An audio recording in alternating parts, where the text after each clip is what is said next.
call in the fog. The day breaks silently over Delton, the small town veiled in a heavy fog that dampens sound and seems to cling to everything it touches. Sheriff Tom Grady drives down the empty streets, his patrol car cutting through the stillness as the first light of dawn filters through the mist. He surveys the town, noting the wear on the buildings and the cracked sidewalks, a reflection of the years he feels pulling on him. The radio crackles suddenly, breaking the monotony. A report of a body found near the old grist mill. Tom's brow furrows. He's used to petty crimes, drunken fights, minor thefts, but something in the dispatcher's voice warns him this is different. Arriving at the grist mill, Tom is met by the young and visibly shaken Officer Jimmy Keller. The air is damp, and the scent of moss and stagnant water hangs heavy. On the ground lies the body of a man, his face unfamiliar, his clothing worn and nondescript.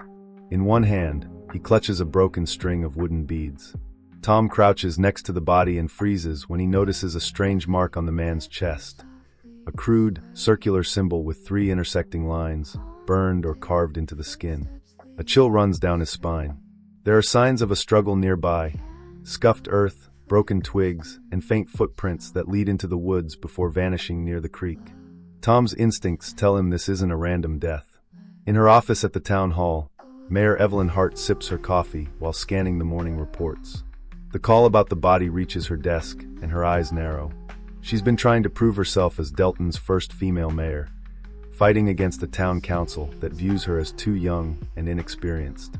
Determined to show her leadership, Evelyn decides to visit the crime scene personally, even though she knows Sheriff Grady will consider it an intrusion. Her arrival at the grist mill doesn't go unnoticed. Tom, still crouched by the body, looks up and sighs audibly when he sees Evelyn approaching.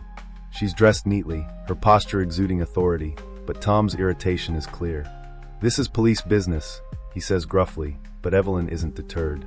She argues that the town's safety is her concern, too, and she needs to understand the situation to address the public. The tension between them is palpable, but Evelyn points to the symbol on the body, her expression shifting from assertive to thoughtful. "I've seen this before," she murmurs, recalling an old document she once reviewed about local folklore. The symbol, she suggests, might be tied to the Ravenwood Nation, whose reservation lies just outside Delton. Tom hesitates. He's worked with Mick Rivers, the leader of the Ravenwood Nation, before, and their interactions have always been tense. Still, the suggestion lingers in his mind as Evelyn departs, promising to follow up. Tom reluctantly decides he'll need to visit Mick, but not before piecing together more details about the scene. Meanwhile, Clara Grady, Tom's 16-year-old daughter, sits restlessly in her high school history class. Her sharp mind often clashes with teachers who fail to engage her curiosity. When the lesson shifts to Delton's history, Clara can't help but voice her frustrations about the sanitized version of events being presented. The teacher's dismissive response irritates her, and she decides to skip the rest of the day. Wandering the woods near the grist mill, Clara stumbles upon a fragment of fabric snagged on a branch. The material is coarse, like burlap, and stained with something dark. As she holds it up, a sudden sense of unease washes over her, as though she's being watched. She pockets the fabric and hurries home, her thoughts racing. Tom drives to the Ravenwood Reservation in the afternoon, his car kicking up dust on the unpaved road. He finds Mick Rivers outside his home, a modest wooden structure surrounded by cedar trees. Mick is as stoic as ever, his gaze sharp as Tom explains the situation. When Tom describes the symbol, Mick's demeanor shifts from cool indifference to quiet unease. "That's not one of ours," Mick says firmly. "But it's old. The elders used to talk about signs like that, warnings of something dark." Tom presses for more information, but Mick shakes his head. "It's not a story we tell lightly," he says. Tom leaves the reservation with more questions than answers, the weight of the unsolved mystery pressing on him. As the day ends, Evelyn sits alone in her office, reviewing paperwork. She opens an envelope left on her desk earlier, expecting routine documents, but instead finds an old, yellowed photograph. The image shows a group of men standing in front of the grist mill, their expressions stern. Behind them, faint but unmistakable, is the same symbol marked on the body. Scrawled on the back of the photo is a date, 1972. Evelyn recalls that year as one of tragedy for Delton, a fire at the mill that had never been fully explained. The photo leaves her unsettled, the implications rattling her as she begins to connect the present mystery with the town's buried past. The past resurfaces. The sun sets over Delton, casting long shadows across the quiet streets. Clara Grady arrives home, still clutching the coarse, blood-stained fabric she found in the woods near the grist mill. Her father's patrol car is parked in the driveway, and she hesitates on the front porch. Her relationship with Tom has grown strained over the years. His long hours at work and her growing independence have created a distance neither knows how to bridge. Still, she can't ignore the knot of unease tightening in her chest. Inside, Tom sits at the kitchen table, his hands wrapped around a steaming mug of coffee. He glances up when Clara enters, his tired blue eyes narrowing as he notices her disheveled appearance. "You're home late," he says.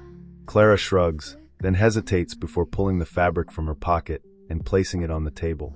"I found this near the grist mill," she says quietly. Tom leans forward, his expression hardening as he examines the cloth. The stain is unmistakably blood. Tom's mind races as he considers Clara's discovery. The fabric could be a critical piece of evidence connected to the body found earlier, but it also means his daughter may have unknowingly wandered into a dangerous situation. "You shouldn't have been out there," he says sharply, his tone more fearful than angry. Clara pushes back, her voice rising.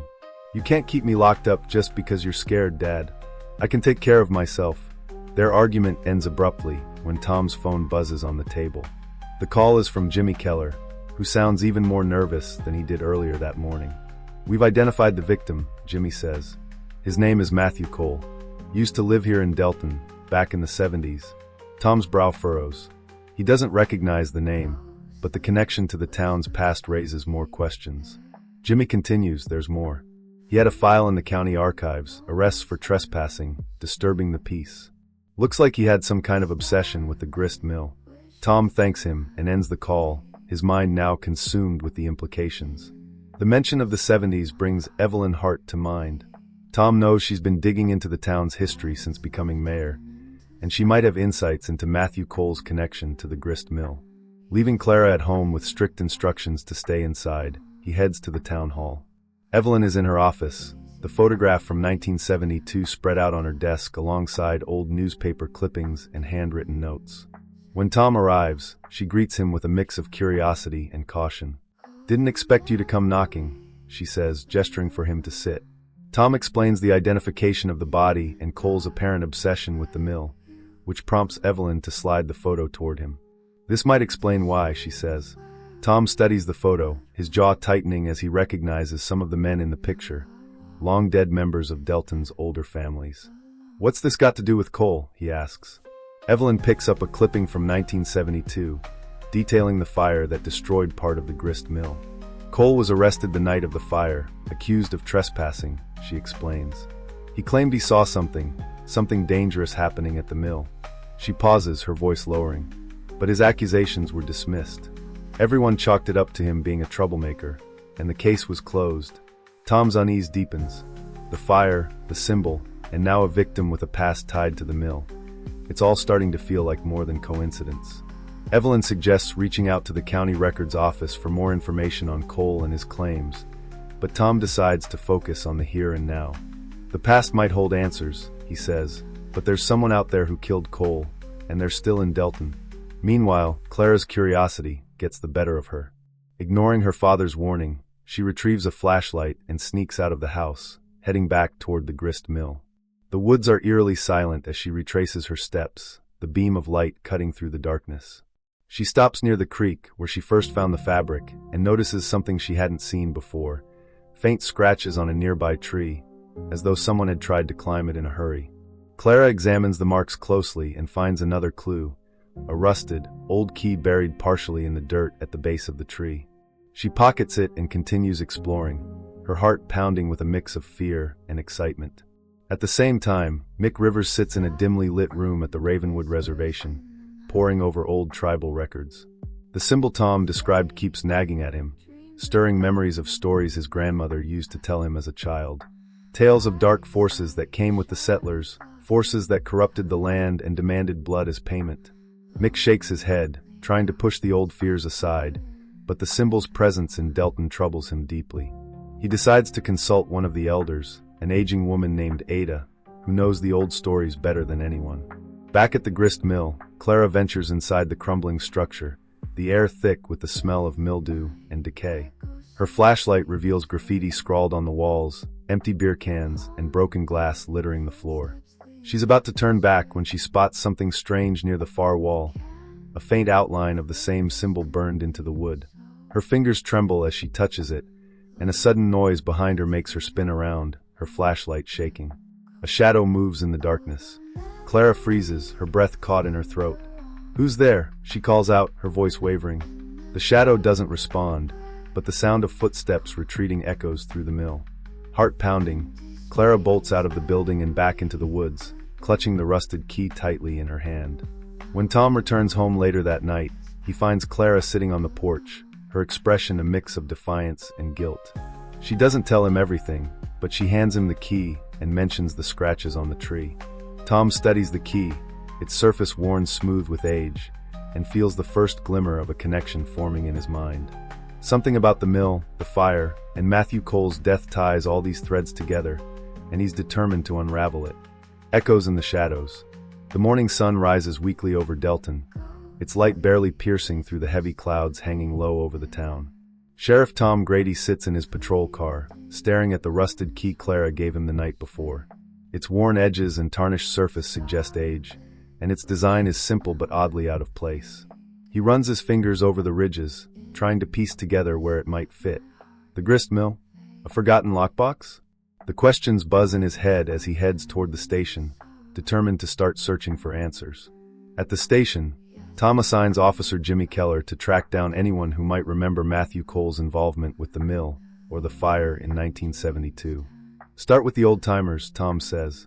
"Someone's bound to remember something, even if it's just gossip." Jimmy nods nervously, clearly uneasy about delving into a part of the town's history many prefer to forget.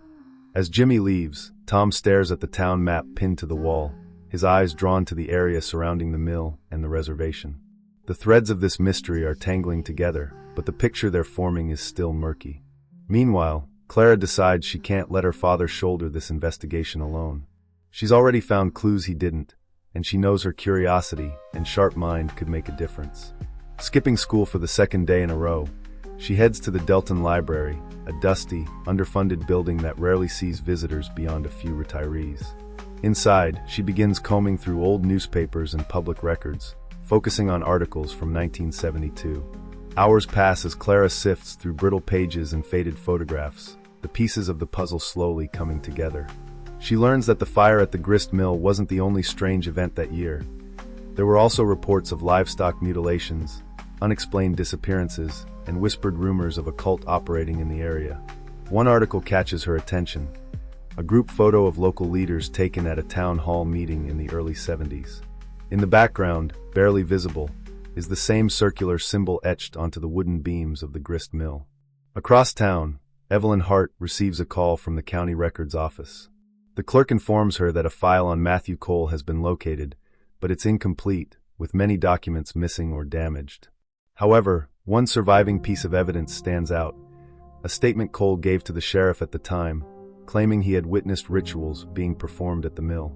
The statement was dismissed as the ramblings of a drunk or mentally unstable man, but Evelyn can't shake the feeling that Cole may have been telling the truth.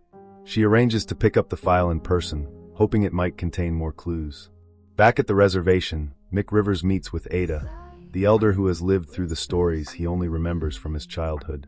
Ada's small home is filled with the scent of sage and cedar, and the walls are lined with photographs of her family and the Ravenwood Nation's past. Mick sits quietly as Ada recalls tales of the settlers who came to Delton generations ago, bringing with them beliefs and practices that clashed violently with the land and its original inhabitants. She speaks of a time when the mill was more than just a place for grinding grain.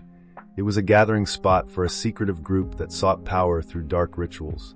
They thought they could bend the land to their will, Ada says, her voice heavy with disdain. But the land doesn't forget. It doesn't forgive. Mick presses her for more details, but she warns him not to dig too deeply.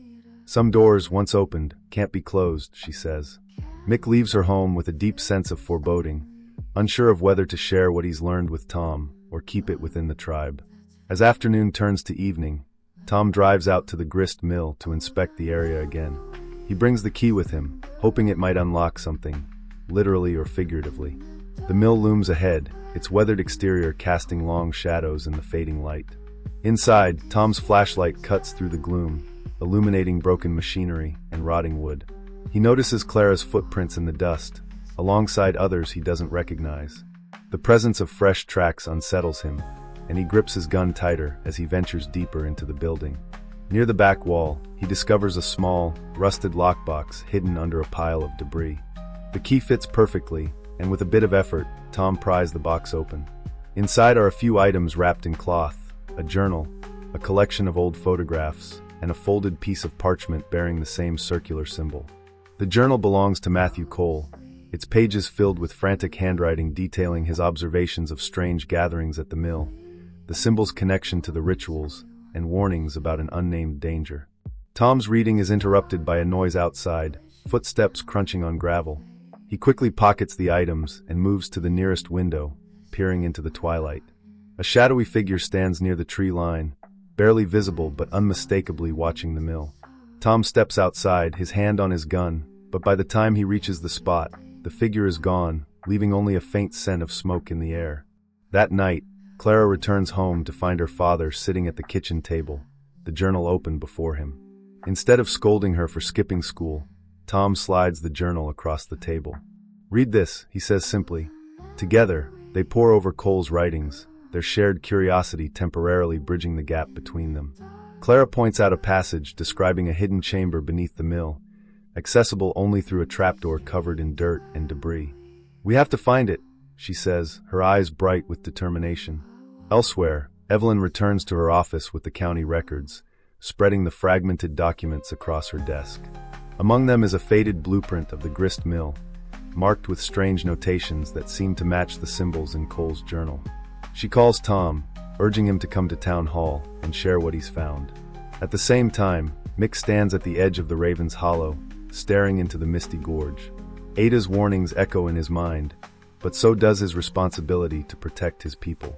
He resolves to confront Tom, knowing that whatever is happening in Delton affects them all. The early hours of the morning are cloaked in silence as Sheriff Tom Grady drives to the town hall, Clara sitting quietly in the passenger seat with Matthew Cole's journal clutched in her hands. The pages of the journal have haunted both of them throughout the night, their contents revealing fragments of a truth that feels too large and too dangerous to ignore. The trapdoor described in Cole's writing, the hidden chamber beneath the grist mill, it all points to something buried, both literally and metaphorically. At the town hall, Evelyn Hart is already waiting in her office, the blueprint of the grist mill spread across her desk alongside the fragmented records she retrieved from the county archives. She greets Tom and Clara with urgency, her usual guarded demeanor softened by the weight of what she's uncovered. "This is bigger than I thought," Evelyn begins, motioning to the documents. The mill's original plans included a basement level that was later sealed off. "But look here," she points to the blueprint, where faint symbols and handwritten notations suggest something more than storage. This wasn't just a mill. At some point, it became something else entirely. Clara, ever curious, leans forward to examine the markings, her finger tracing the faint symbols. "It matches the one from the journal," she says, glancing at her father. "Cole was right about the chamber." Tom exchanges a look with Evelyn, their unspoken agreement clear. They have to investigate the mill again, but this time, they'll be prepared for whatever they might find. As the group prepares to leave, the door to Evelyn's office opens, and Mick Rivers steps inside. His presence is commanding, his deep-set eyes scanning the room before settling on Tom. "We need to talk," Mick says, his voice steady but laced with urgency. He recounts his conversation with Ada, sharing the warnings of the old stories and the connections between the settlers' rituals and the symbol that keeps appearing. "This isn't just about the mill," Mick says. "It's about what those people brought here, what they awakened. The land remembers." Evelyn listens intently, her mind racing to connect Mick's account with the historical records she's been poring over. "If what you're saying is true," she says, "then whatever happened back then didn't stop. It just went underground." Tom, skeptical but unable to dismiss the mounting evidence, nods. "Then it's time we dig it back up," he says grimly. The group gathers supplies, flashlights, tools, and a map of the mill's layout, and heads to the site as the first light of dawn breaks. The grist mill stands as it always has, its weathered walls and broken windows giving it an air of desolation. But as they approach, the atmosphere feels different, heavier, as if the air itself is resisting their intrusion. Inside, they split into pairs, Tom and Clara on one side of the mill, Evelyn and Mick on the other, searching for any sign of the trapdoor described in Cole's journal. The floorboards creak underfoot, and the faint smell of smoke lingers in the air, a reminder of the fire that consumed the mill decades earlier. Clara's sharp eyes catch something near the far wall, a patch of floor that looks different, newer, as though it had been repaired more recently than the rest of the structure. "Here," she calls out, kneeling to inspect it. Tom joins her, his flashlight illuminating the uneven boards. Using a crowbar, he pries them up one by one, revealing a layer of packed dirt beneath.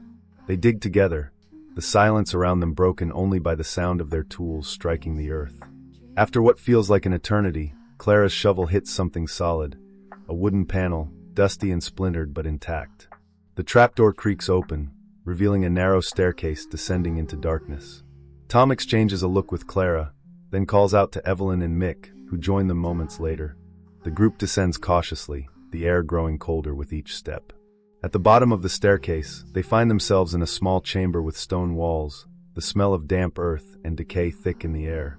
The room is sparse, but its contents are chilling. In the center stands an altar-like structure, its surface stained with what looks like old blood. Symbols cover the walls, carved deeply into the stone, their jagged edges casting eerie shadows in the flickering light of the flashlights.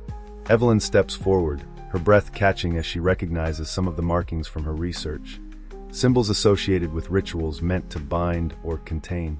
Clara, meanwhile, notices something tucked into a crack in the wall, a rolled piece of parchment. She pulls it free and unrolls it carefully, revealing a map that appears to extend beyond the chamber they're standing in. "There's more," she says, her voice tinged with excitement and fear. The map shows a series of tunnels radiating outward from the mill, their paths twisting and converging like veins leading to an unknown heart.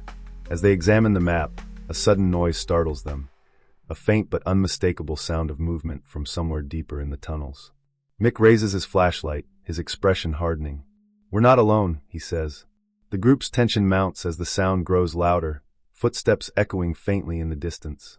Tom draws his gun, his instincts as a lawman kicking in, but even he feels the gnawing sense that what they're dealing with may not be something bullets can stop. They retreat toward the staircase, their flashlights darting over the walls and floor, searching for any sign of their pursuer.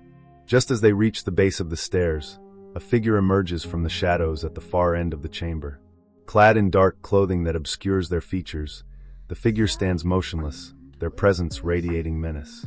In the faint light, Clara notices one detail that chills her to the bone.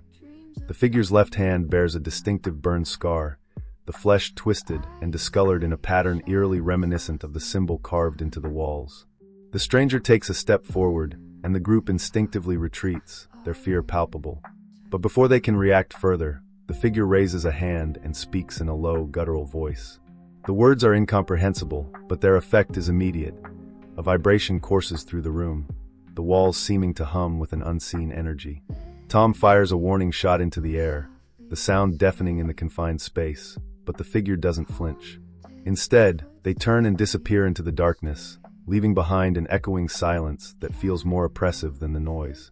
The group scrambles up the stairs and out of the mill, their breaths coming in gasps as they emerge into the daylight. "What the hell was that?" Evelyn demands, her voice shaking. Mick doesn't answer immediately, his expression grim. "Whatever it was," he says finally, "it's not finished." Web of secrets. The drive back to town is silent, the weight of what happened in the grist mill pressing down on everyone. Tom grips the wheel tightly, his knuckles white, while Clara stares out the window, her mind racing with images of the burned hand and the chilling energy in the chamber. In the back seat, Evelyn holds the parchment map Clara found, her fingers tracing the network of tunnels. Beside her, Mick sits stoically, his thoughts hidden behind his impassive expression.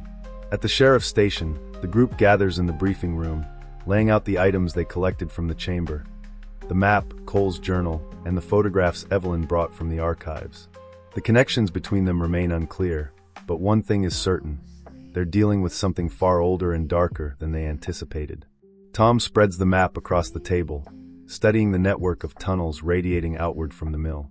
"These tunnels, they go everywhere," he says, pointing to several locations marked with faint symbols.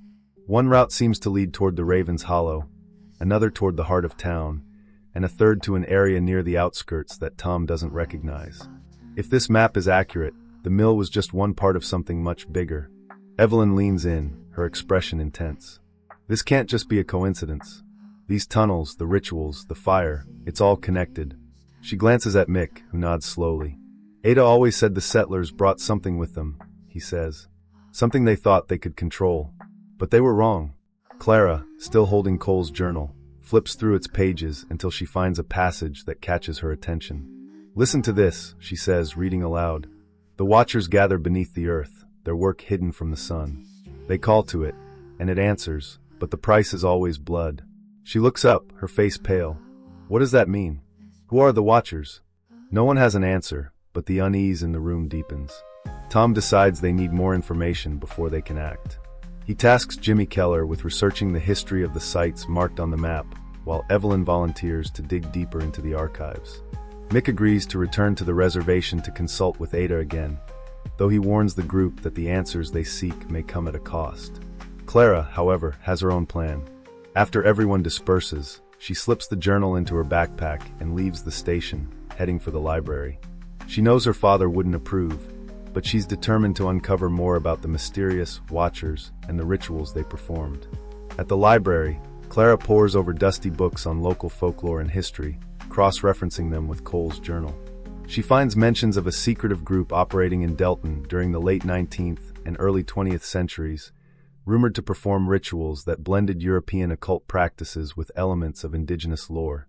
The group was known only as the Circle, and their activities were said to focus on drawing power from the land itself. Clara's heart races as she realizes the symbol they've been finding, the circle with intersecting lines, was their mark. Meanwhile, at the reservation, Mick finds Ada waiting for him at the edge of the Raven's Hollow. The old woman's expression is grave as she listens to Mick recount what they found beneath the mill. You've awakened it, she says, her voice heavy with sorrow. Mick protests, saying they only uncovered what was already there, but Ada shakes her head. The land remembers, she says. And now, so will they. She tells Mick of an old legend, passed down through generations, about a group of settlers who sought to claim the land's power for themselves. They performed rituals meant to bind that power to their will, but their greed led to disaster. They thought they could control it, Ada says, but they only fed it, and when it grew strong enough, it turned on them. Mick presses her for more, but Ada warns him that pursuing the truth will only bring more danger. Back in town, Evelyn finds herself digging through boxes of unsorted records in the basement of the archives. The air is thick with dust, and the dim lighting makes her task slow and tedious. After hours of searching, she uncovers a ledger listing land purchases from the early 1900s. One name stands out, Elias Thorne, a wealthy industrialist who owned the grist mill and several surrounding properties. Thorne was a known recluse with a reputation for eccentric behavior, and his sudden disappearance in 1910 was never explained. Evelyn also finds a series of letters written by Thorne, their contents cryptic and unsettling. In one letter, he writes, "The earth whispers, its voice clearer with each offering. The circle must endure, for only through us can its hunger be sated." Evelyn's stomach churns as she realizes Thorne may have been the leader of the circle, and the one who began the rituals that still haunt Delton. That evening, Tom sits alone in his office, going over everything they've uncovered. The map, the journal, the letters, it all paints a picture of a town with dark, hidden roots. His thoughts are interrupted when Jimmy bursts into the room, his face pale. "Sheriff, you need to see this," he says, holding up a newspaper clipping he found in the archives. The clipping is a report from 1972, detailing the fire at the grist mill. Among the names of those arrested that night is one that stops Tom cold, Samuel Grady, his own father. The revelation hits Tom like a punch to the gut. His father never spoke about the mill or the fire, and now Tom wonders if he was part of the circle, or if he tried to stop them. Across town, Clara leaves the library with her discoveries, her mind buzzing with possibilities. But as she walks home, she feels the unmistakable sensation of being watched. She quickens her pace, her eyes darting to the shadows that seem to shift and move around her. The sound of footsteps echoes behind her, and she breaks into a run, clutching her backpack tightly. When she reaches the safety of her house, she locks the door behind her and peers out the window. The street is empty, but the feeling of unease lingers. Upstairs, she spreads out her notes and tries to piece together what she's learned. But as she writes, a strange sound fills the room, a low, guttural whisper that seems to come from nowhere and everywhere at once. Clara freezes, her heart pounding, as the sound grows louder. In the darkened streets of Delton, a shadowy figure moves silently, its burned hand resting briefly on the fence outside the Grady house before disappearing into the night. The circle tightens. The next morning, Delton seems unchanged. The fog rolls over the streets, muffling the usual hum of daily life, and the town feels almost as if it's holding its breath. Sheriff Tom Grady stands in front of the Grady residence, staring at the old house with a mix of resentment and curiosity. The revelation about his father's involvement with the Circle, revealed in the 1972 article, churns in his mind. For years, Tom believed his father's disappearance was just another casualty of small-town life, a man who couldn't handle the pressure of his own mistakes. Now Tom wonders if there was more to it, if his father had known something darker was at play, something he couldn't escape. Inside, Clara wakes to the sound of her father moving about downstairs, his boots heavy on the wooden floor. She'd barely slept, the whispering voices from the night before still echoing in her mind. After a quick breakfast, Clara gathers her things, her notes, the journal, the map, and heads out the door, determined to confront her father about what she's discovered. Tom is already in his patrol car by the time Clara reaches the street. His face is drawn, his movements mechanical as he pulls out of the driveway. Clara hesitates, watching him drive away before heading in the opposite direction. There's something she needs to do, something she believes will help them understand more about her grandfather's past and his connection to the Circle. At the sheriff's station, Tom pores over the old newspaper clipping again, his father's name standing out starkly against the list of those involved in the 1972 fire. His father, Samuel Grady, was arrested that night, along with several town figures, but the charges were never fully pursued. The authorities had chalked it up to a simple protest gone wrong, a group of disgruntled citizens with radical ideas. But the fire and the arrests were more than that, they were a part of something much deeper. Tom recalls the conversations he had with his father, the man's refusal to speak about the past, the vague answers whenever Tom pressed him about the town's history. Now those conversations take on new meaning, and Tom feels a surge of frustration, as if the answers were always just out of reach. As Tom digests this new information, Jimmy Keller walks in, holding a stack of documents. "Sheriff, I think I found something," he says, setting the papers down on the desk. Jimmy hands Tom a series of reports about the land surrounding the grist mill, specifically about the deeds to the properties purchased by Elias Thorne. The documents show that Thorne had owned land not just around the mill, but extending all the way to the Raven's Hollow. And one of the names listed as a witness to the land transactions is none other than Samuel Grady. Tom's pulse quickens. His father had been involved with Elias Thorne, a man who was connected to the mysterious rituals. But why? What had Samuel Grady known, and why had he never shared it with Tom? Elsewhere, Evelyn Hart stands at the town hall, reviewing the letter she found in Thorne's archives. The cryptic messages about offering and binding trouble her deeply. She's always known Delton had its secrets, but now it feels as if those secrets are finally coming to light, secrets that were never meant to be unearthed. She reads the letter again, her eyes scanning the sentences for anything that might hint at what's next. It's then that Mick Rivers arrives at the town hall. His face is grim, and his posture suggests that the weight of what he's learned has settled heavily on him. "Ada's right," Mick says, his voice low. "The more we dig, the worse it's going to get. The land is angry. The Circle awakened something, and now it's reaching out."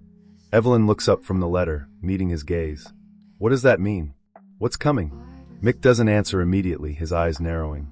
It means whatever was bound beneath the mill is still down there, and it's starting to wake up again. At the library, Clara continues her search through the old records, desperately trying to connect the dots between her grandfather, Elias Thorne, and the mysterious group known as the Circle. She's piecing together what little she's found when she's interrupted by a man entering the library. He's tall, with dark hair and a stern expression, someone she doesn't recognize. He approaches her slowly, his gaze fixed on the papers spread across the table. "Looking for answers, huh?" he asks, his voice smooth but tinged with an unsettling undertone. Clara doesn't respond, but she watches him closely, her hand instinctively moving toward the journal in her bag. The man takes a step closer. "You should be careful," he warns. "People like you, people who dig into things they don't understand, don't always come out of it whole. Clara stands abruptly, her heart racing, but the man simply smiles and turns, walking out of the library without another word. That evening, Tom and Clara meet at home, both carrying the weight of their discoveries. Tom's news about the documents he found at the sheriff's station weighs heavily on him, while Clara shares what she uncovered at the library, including her unsettling encounter with the stranger. Together, they sit in the kitchen, trying to make sense of it all. Tom's eyes narrow as he listens. "I don't like this," he mutters. "We're digging into something dangerous, and I'm not sure we're ready for what we're going to find." Clara meets his gaze, her voice steady. "But we have to, Dad. We need to understand what happened, and what's coming." In the distance, a low rumble shakes the ground. Neither of them notices at first, but it's the beginning of something bigger. A signal that the forces at play in Delton are shifting, and they may be too late to stop them. Outside, the air grows still, and the shadows deepen. In the woods near the Raven's Hollow, a figure watches from the trees, its burned hand resting lightly against the trunk of a towering oak. The circle is stirring, and the time for silence is over. The Hollow's call. The night feels suffocating in Delton, the silence oppressive and unnatural. Tom Grady stands on the porch of his house, staring out into the darkness, his mind still reeling from the revelations of the day. He grips the railing tightly, as if the wood could offer some stability, something to anchor him in a world that's becoming increasingly unstable. His father's name on the deeds, the connection to Elias Thorne, the mysterious symbols, it all points to a tangled web of lies and secrets that have been buried for decades. And now, it seems, the truth is clawing its way to the surface, unwilling to stay hidden any longer. Behind him, Clara watches from the window, her silhouette faint against the glow of the light inside. She knows her father is struggling with the weight of the past, but she also knows they can't back down. Whatever is happening in Delton, whatever was unleashed when they started digging into the circle, must be stopped. But Clara can't shake the feeling that they're being watched. The encounter with the stranger in the library still lingers in her mind, his cryptic words haunting her thoughts. Who was he?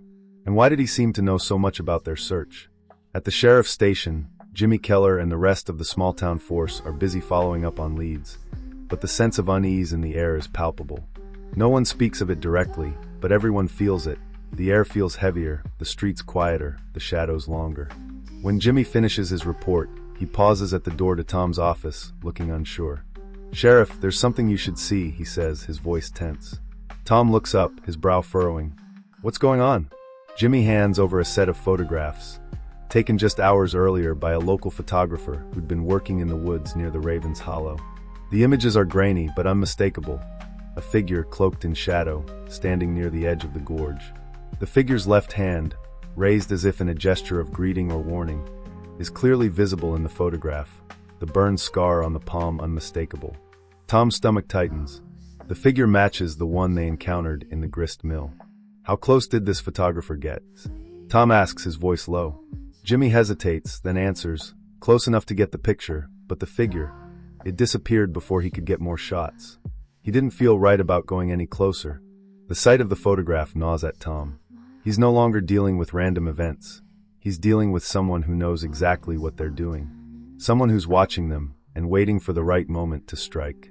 Clara, meanwhile, continues her research in the small library, but she can't focus. Her fingers trace the worn edges of Cole's journal, and she reads the same passage over and over. The Watchers gather beneath the earth, their work hidden from the sun. They call to it, and it answers, but the price is always blood. What did Cole mean by this? What was the price? Her thoughts are interrupted by the sound of the library door creaking open. Clara looks up, expecting to see the librarian, but instead, it's the same man she encountered the day before. The one who warned her to stop searching. He's standing in the doorway, his dark eyes locked onto hers. "You didn't listen," he says, his voice cold, and there's no hint of surprise in his tone. "You never do." Clara feels a chill run down her spine, but she stands her ground. "Who are you?" she demands. "What do you want?" The man steps forward, his movements smooth and deliberate.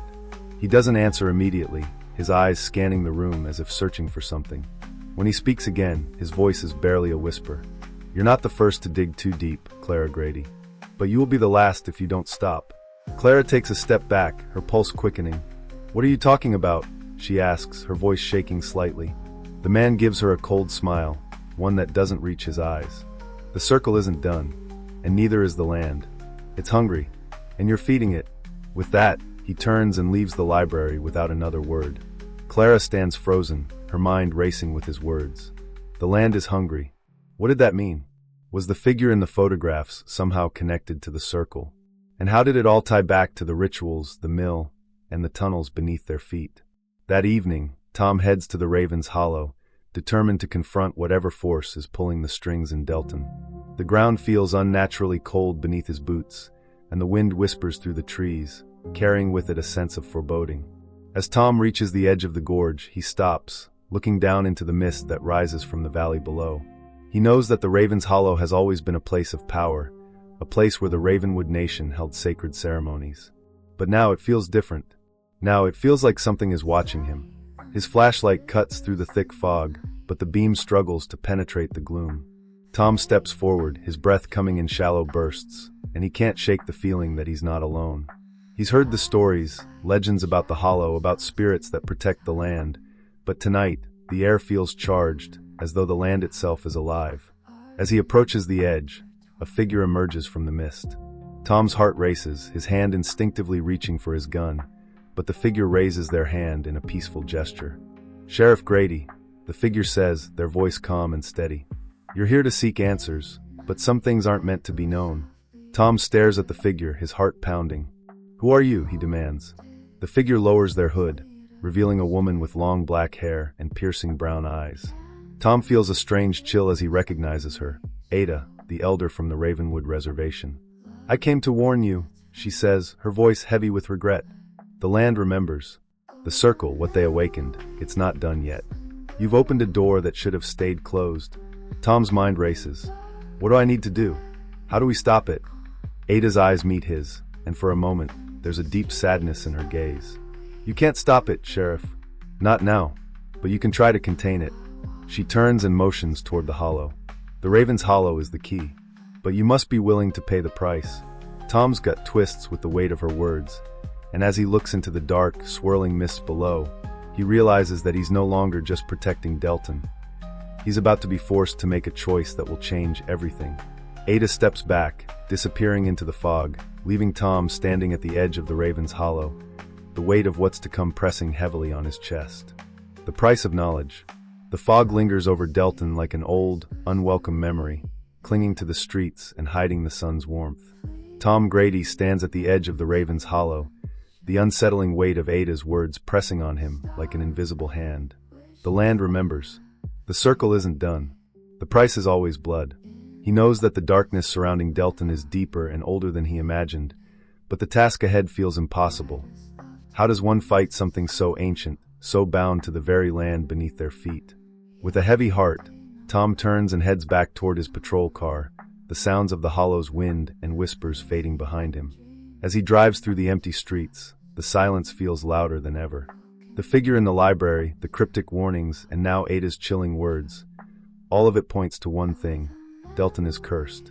And there's nothing he can do to escape it. Back at the Grady residence, Clara paces nervously in her room, the journal and maps spread out on her desk. She hasn't been able to shake the encounter with the mysterious man at the library, or the warning he gave her. The land is hungry. The more she thinks about it, the more her mind races. Could she be part of this curse too? Could she be feeding whatever dark force was unleashed? Her thoughts are interrupted when the phone rings, its shrill tones slicing through the quiet. Clara snatches it up, her heart racing. "Hello," she says, her voice tense. "Clara," her father's voice comes through the line, heavy with a weight she can't quite place. "I need you to meet me at the station. We need to talk." Clara's pulse quickens. There's something in his tone, something that tells her that they've reached a point of no return. She grabs her jacket and heads out the door, the air outside cold against her skin as she walks quickly to the sheriff's station.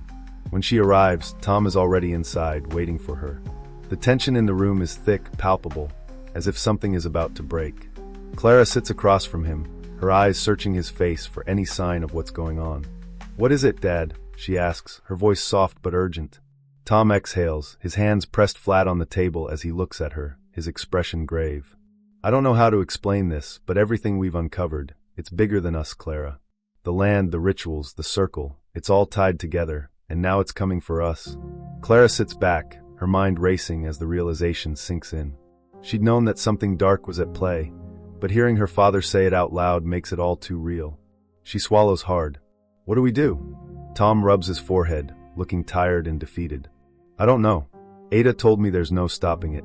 The Raven's Hollow is the key, but he hesitates, his gaze shifting to the floor. I don't think we can contain it anymore. Something's been stirred up, and the more we dig, the more we awaken. Clara's thoughts flash back to the map, the tunnel system beneath the mill, the strange symbols, and the fire that consumed it all. What if we stop digging? She asks, but the words sound hollow even as she says them. What if we leave it alone? Tom shakes his head. We can't, Clara. We're already too deep into this. Whatever's coming, it's not just a curse, it's a force, and it's already tied to everything. To the land, to your grandfather, to the people who came before us. We can't walk away from it. The silence that follows is suffocating, the reality of their situation pressing in on them. Tom stands up and walks over to the window, looking out at the town below. I'm not sure what the right answer is anymore, but we have to be ready for whatever happens next. We have to confront it head-on. Clara stands up and joins him at the window, looking out at the town she's spent her whole life in. Delton, her home. She doesn't know how they'll fight the dark forces that have taken root here, but she knows they can't run from it. Not anymore. What's the plan? She asks, her voice steady despite the fear gnawing at her insides. Tom turns to her, his expression hardening with resolve. We go to the mill. We follow the map. Whatever's in those tunnels, whatever's tied to that place, it's the source of all of this. We have to stop it before it spreads. As father and daughter make their way to the grist mill, the air feels thicker, as if the world itself is holding its breath. The mill looms in the distance, its broken windows casting dark shadows against the evening sky. The sense of foreboding that hangs over Delton is almost tangible now, and every step they take toward the mill feels like a step toward an unknown fate. Inside the mill, the familiar smell of decay and mold fills the air, but there's something else now, a charged, almost oppressive energy that makes every breath feel heavy. Clara's hand tightens around the journal she's carrying, as if the very book holds the key to the darkness that's about to consume them all.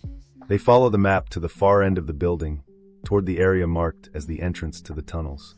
The floor is uneven, covered with layers of dirt and debris. The trapdoor is still there, its edges worn from years of neglect, but it's locked tight. Tom pulls out the key he found earlier, the one that matched the lockbox beneath the mill, and turns it in the rusted lock. The door creaks open with a low groan, revealing the dark stairs leading down into the earth below. We're doing this, Clara says quietly, her voice tight with fear, but also with resolve. Tom nods without speaking, the weight of their task settling heavily on his shoulders. Together, they descend into the tunnels beneath the mill, the flashlight beams cutting through the darkness. As they move deeper, the air grows colder, and the walls begin to close in on them, the space becoming more cramped and oppressive. Every step they take feels like it could be their last. And then they hear it, a low hum, like the sound of something ancient stirring beneath the ground. The air vibrates with it, the sound growing louder with each passing second. Clara freezes. What is that? She whispers, her breath quickening. Tom doesn't answer. His face is pale as he turns to look at her, the same fear reflecting in his eyes. Whatever is down here, whatever the circle awakened, is coming, and it's almost here.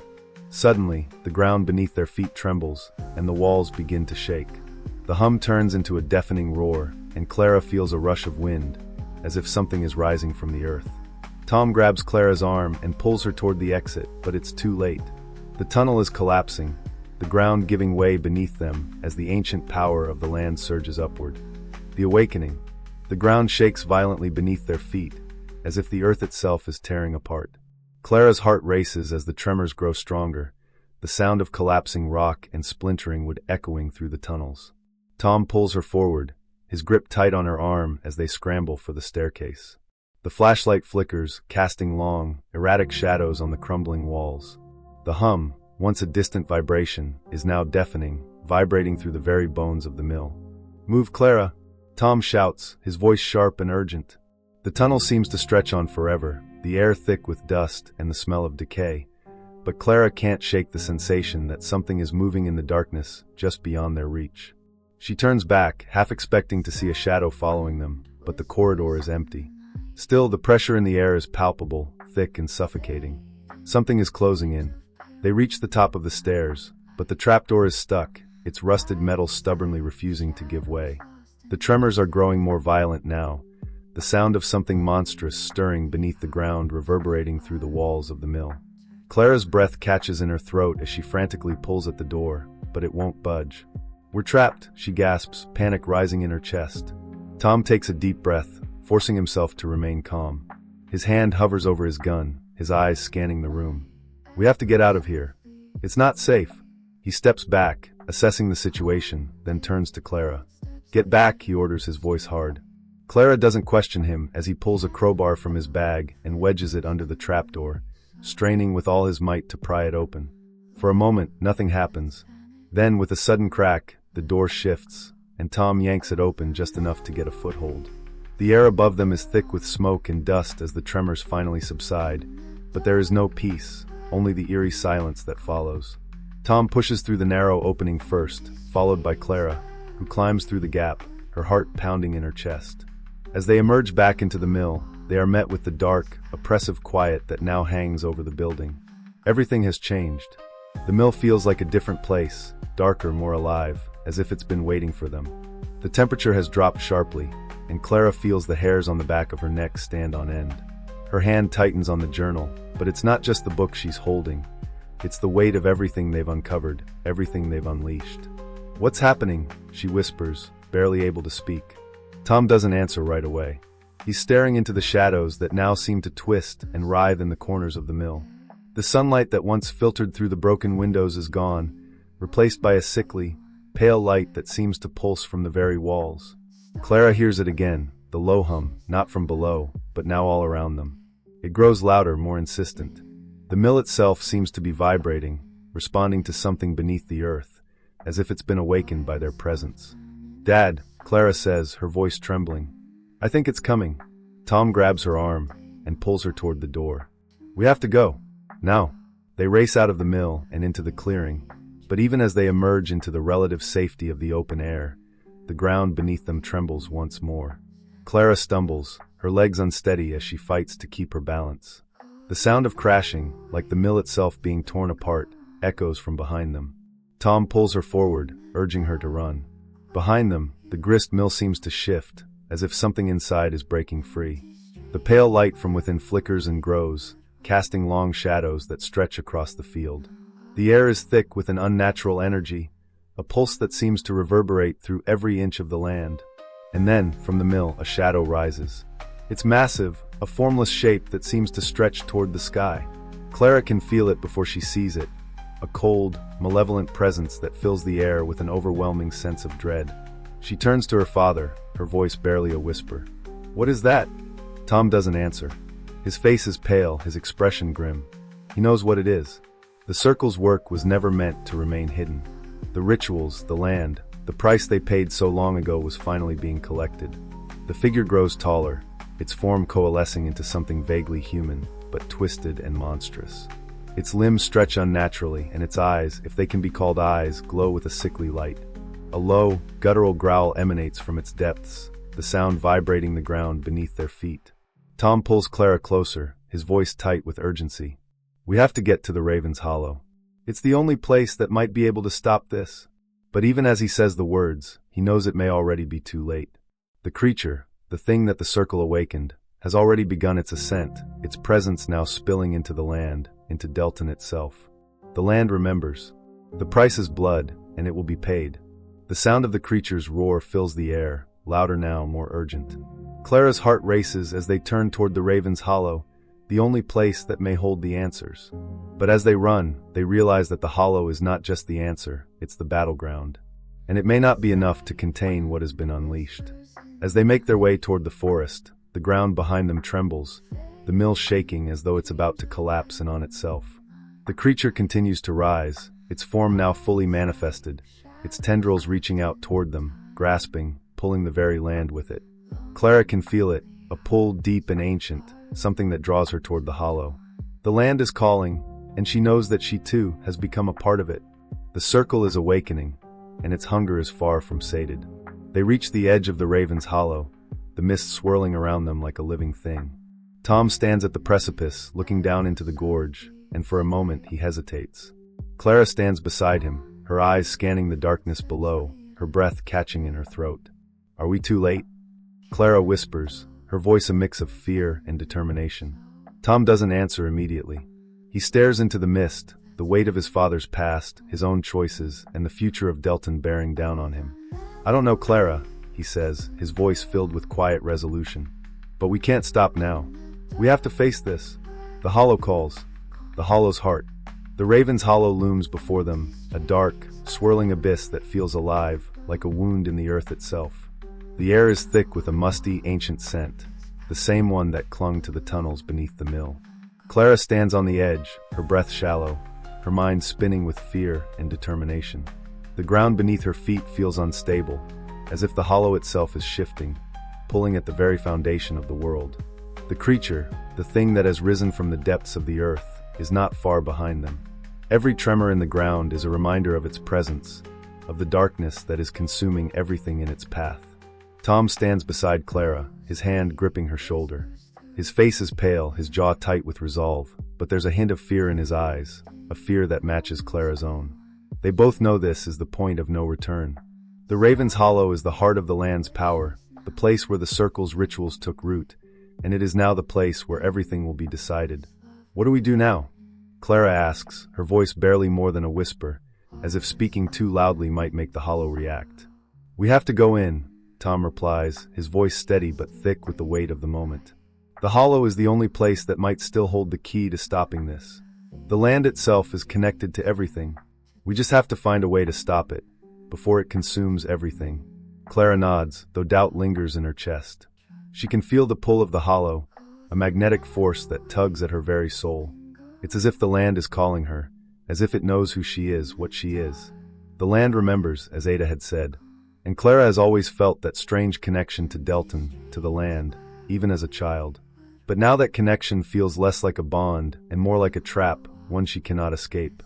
The mist swirls around them, and Tom takes a deep breath, stepping forward into the fog. Clara follows closely behind, her footsteps faltering as she tries to maintain her composure.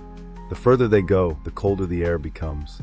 The ground beneath their feet softens, the earth shifting unnaturally, as though something is moving just beneath the surface. The hollow seems to stretch on forever, an endless chasm filled with shadows and secrets. As they venture deeper into the hollow, Clara's mind races. She thinks of the creature that emerged from the mill, its monstrous form stretching toward the sky, its tendrils reaching out with an insatiable hunger.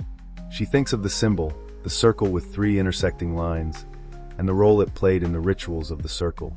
She thinks of her grandfather and her father, and the way the past has been tied to this land, to this very moment. It's all coming to a head now. The land has been waiting, and they are the final piece in the puzzle. The sound of rushing water echoes in the distance, and Clara feels a strange pull toward it. It's as if the river is calling her, guiding her towards something. Her heart begins to race as she and Tom reach the edge of a clearing. There, in the center of the hollow, is an ancient stone altar. It is covered in moss and vines, but the symbols carved into the stone are still visible. The same symbols. The same circle with intersecting lines. Clara's breath catches in her throat as she steps closer. This is it, she says, her voice trembling. This is what they used. This is where the ritual took place. Tom's eyes narrow as he steps forward, his hand resting on the stone. It's where they bound it, he says softly. Where they made their bargain with the land. Clara feels the ground beneath her feet tremble again. And this time, it's not just a tremor. It's a deep, resonant vibration that shakes the very air.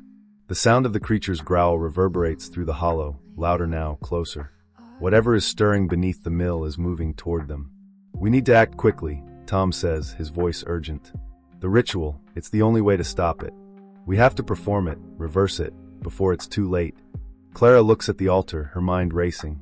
But how, she asks, her voice thick with uncertainty. How do we reverse something that's been buried for so long? Tom turns to her, his eyes filled with a fierce determination. We don't have a choice, Clara. We either do this, or it consumes us all. Clara nods, her hands trembling as she reaches into her bag and pulls out the journal. The journal that has been their guide through this twisted journey. The journal that has shown them the way, even when they didn't fully understand it. She opens it to the last pages, the ones filled with Cole's desperate writings. Her eyes scan the text, searching for the final piece of the puzzle. And then she finds it, a passage that details the ritual that the circle performed. It's not a spell or incantation in the traditional sense. Instead, it's a binding, a transfer of power from the land to the people. The ritual is meant to draw upon the land's energy, to give it shape and substance. But it comes with a price. The land must be fed. The price is always blood. Clara's stomach turns as she reads the words, her heart hammering in her chest. This is what they did. This is how they awakened whatever is now rising beneath the mill. The ritual isn't just about sealing the power, it's about feeding it. The land needs blood. Clara looks at her father, the realization dawning on her. We can't do it. We can't feed it. Tom's face hardens. If we don't, it will destroy everything. The land, this thing, won't stop until it's had what it wants. We have to finish what was started.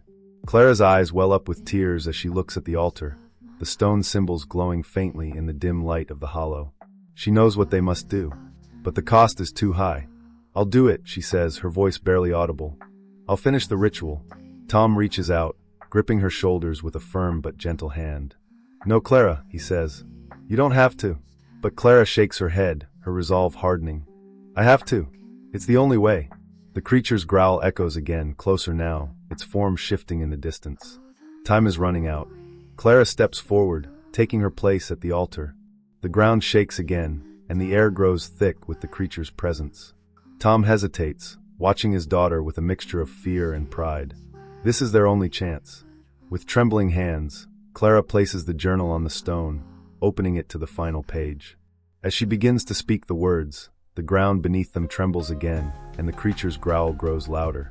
The air crackles with energy, the power of the land drawing close, feeding on her words.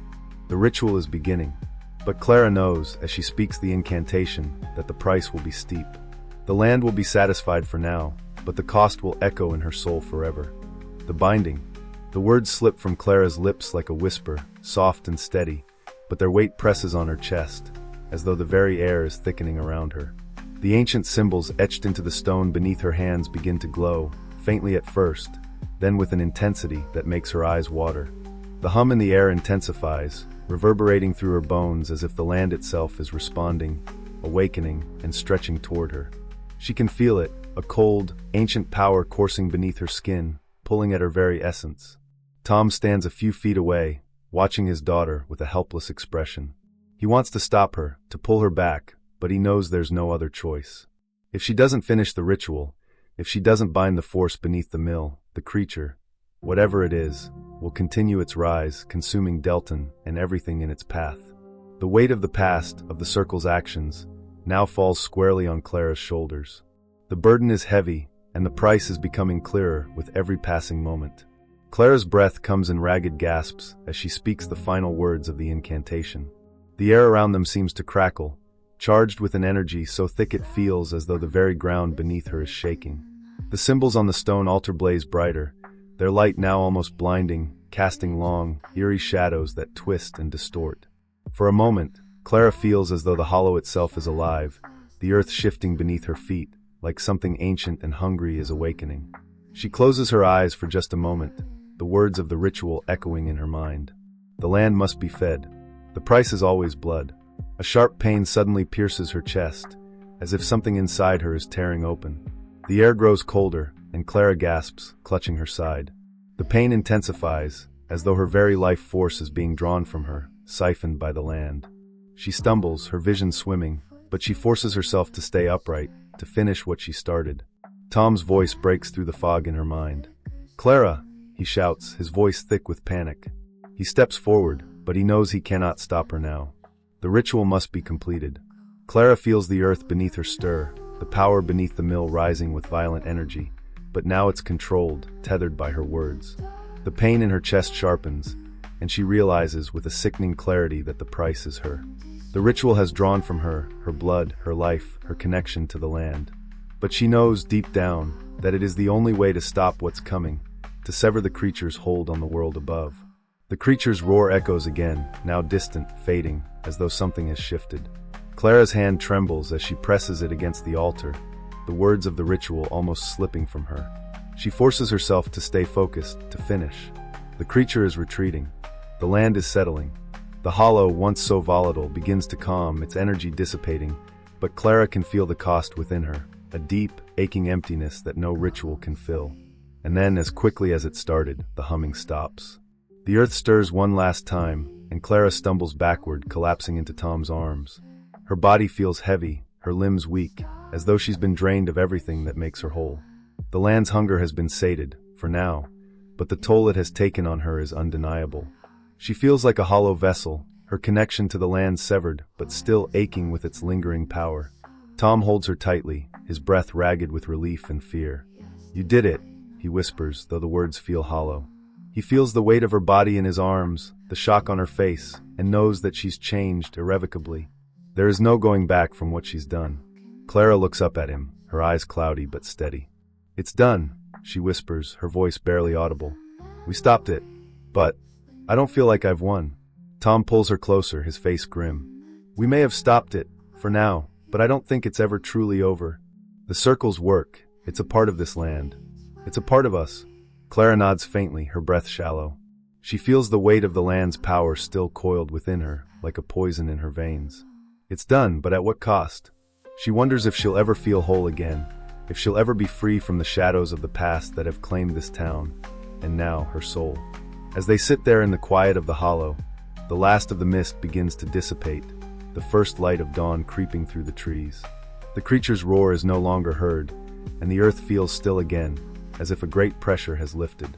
The mill, once a place of unimaginable terror, now seems like a distant memory, its power finally quelled. But Clara knows that the land will always remember. The circle may have been silenced, but their blood still stains the earth. The ritual may have stopped the creature, but it hasn't stopped the hunger within the land itself. Tom looks down at her, his expression softening. "Let's go home," he says quietly, as though trying to bring her back from wherever she's gone in her mind. Clara nods, allowing herself to be led away from the hollow, from the place that held both their salvation and their damnation. As they make their way back to town, the sun breaks through the clouds, casting its first rays on Delton.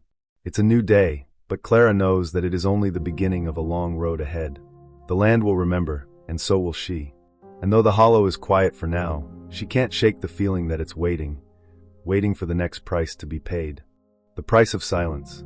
Delton wakes to a quiet morning, the sun rising over the town with a warmth that feels foreign after the darkness of the last few days. The fog is lifted, and the air is still, almost too still, as if the world is holding its breath. Tom Grady stands on the porch of his house, looking out at the town that seems, for all its faults, like home. But something has shifted. The land feels different now, as though it has finally gotten what it wanted, and the price has been paid. Clara stands beside him, her expression distant, her eyes scanning the horizon. The weight of the ritual still lingers within her, a cold emptiness that hasn't left since the moment the land claimed its due. She feels the pull of the land, like an echo in her bones. The land remembers. It always remembers. And though the creature is gone, the hunger still remains. "Dad," Clara says quietly, breaking the silence between them. "Do you think we really stopped it?" Tom turns to look at her, his face a mixture of weariness and resolve. "For now, yes," he says, though his voice betrays his uncertainty. But there's no telling what will come next. The circle's work is never fully undone. We've only quieted it. For now. Clara nods slowly, her thoughts swirling. It feels like a lifetime ago that they first discovered the body at the grist mill. The first step in a journey that unraveled the darkest corners of their town's history. And now, after the ritual, after everything that's happened, she wonders if they've truly won, or if they've only delayed the inevitable. The sound of footsteps behind them breaks her reverie, and she turns to see Evelyn Hart walking toward them, her face set in a hard, unreadable expression. The mare has been quiet in the days since the ritual, her role in all of this hanging over her like a shadow. Though she had offered help, it was Clara and Tom who had borne the brunt of the responsibility, the weight of the town's fate on their shoulders. Now Evelyn approaches them, her eyes tired but determined. "We need to talk," she says. Her voice is firm, but Clara can hear the hesitation beneath it. Tom nods, stepping aside to let her join them. "What's on your mind?" Evelyn looks between the two of them, her gaze lingering on Clara. "You've done something that most people would never even consider," she says, her voice quiet but filled with the weight of admiration. "You've saved this town. But there's something I need you both to understand. The land's power, it's not gone. It's just dormant, and we need to be ready for when it wakes again." Clara stiffens, her fingers tightening around the edge of the porch railing. What are you saying? She asks, her voice a mix of confusion and dread. Evelyn takes a deep breath, her eyes distant. The circle, their blood is in the soil. What they did to this land, it's part of it now. And no matter what we do, it will always call to us. Call to the people who live here. Call to you, Clara. Tom's face hardens as he steps forward, his protective instinct flaring. What are you trying to say, Evelyn? He asks, his voice sharp. Evelyn glances at him, then back at Clara. I've been studying the archives more. The circle's influence wasn't just about rituals and symbols. It was about control, about binding the land's power to themselves, and then to their descendants. Clara, your family are tied to this. Clara's breath catches in her throat, her eyes widening in shock. What do you mean? She demands. Evelyn hesitates, then continues, her voice heavy. Your grandfather, he wasn't just a part of the circle. He was their leader. And from what I've found, it looks like that power passed down to you. The words hang in the air, a suffocating weight that Clara can't escape. Her mind spins as she processes the truth. Her family, her bloodline, tied to the very force they've spent years trying to contain. She wants to deny it, to run away from the implications, but deep down, she feels the truth in her bones. The land, the circle's power, it's a part of her, and it always will be. Tom steps in, his voice low and protective. What are you saying, Evelyn? That Clara is cursed? Evelyn shakes her head, her expression softening. Not cursed, but connected. Bound, whether we like it or not. There's a reason this town never truly changes, why it never grows, why it's always stuck in the past. The land feeds on it, on the memories, the rituals, the blood. She turns to Clara, her gaze understanding. You're not the first to feel it, Clara. You won't be the last. The weight of her words crashes into Clara like a tidal wave. She feels it deep in her gut, the pull of the land, the thrum of something ancient that beats just beneath her skin. It calls to her always. I don't know what to do, Clara says, her voice small, the uncertainty thick in her words. How do I live with this? With the knowledge that the land's power is in me? Evelyn looks at her with something like sympathy. I don't know, Clara. No one does. But you're not alone. You and your father, your family, you have a choice now. You can fight it, or you can live with it. Clara's mind races. She looks at Tom, seeing the exhaustion etched into his face. She knows he's been carrying the weight of this curse too. The responsibility, the fear, it's all too much. But they've made it this far. Maybe, just maybe, they can fight it. Together. I want to fight it, Clara says finally, her voice firm. I want to keep Delton safe. I want to keep us safe. Tom nods, his expression resolute. Then we'll fight it. We'll find a way to break the chain, to end this once and for all. Together. Evelyn watches them both, a quiet understanding passing between them. The land won't forget, she says softly. But maybe, just maybe, we can find a way to silence it. To stop it from feeding. Clara takes a deep breath, her resolve hardening. She's not sure how they will do it, or what it will cost. But she knows one thing, the battle isn't over. The price has been paid, but the war is just beginning. And as long as the land remembers, they will fight. And Delton will never be the same again.